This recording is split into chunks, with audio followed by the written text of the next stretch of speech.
ജനുവരി കഴിഞ്ഞു, ഫെബ്രുവരി കഴിഞ്ഞു, മാർച്ച് കഴിഞ്ഞു, ഓക്കെ ഏപ്രിൽ ഉണ്ടല്ലോ. അൺഫോർച്ചുനേറ്റ്ലി ഏപ്രിലും കഴിഞ്ഞു. ഇത് മെയ് മാസമാണ്. മെയ് മാസം 15, 16, അതായത് ഏകദേശം പകുതിയോളം അടുത്തു.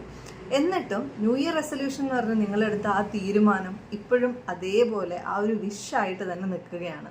ഇതുവരെ അതിനൊരു പ്രോഗ്രസ് നിങ്ങൾ ഒബ്സർവ് ചെയ്തിട്ടില്ല. സോ എന്തുകൊണ്ടാണ് ഇത് സംഭവിക്കുന്നത്? നമ്മൾ ഒരു പുതിയ തീരുമാനം എടുക്കുമ്പോൾ ഡെഫിനറ്റ്ലി അവിടെ ഒരുപാട് റെസ്ട്രിക്ഷൻസ്, ഒരുപാട് എക്സ്ക്യൂസസ് നിങ്ങളുടെ മുന്നിൽ വരും.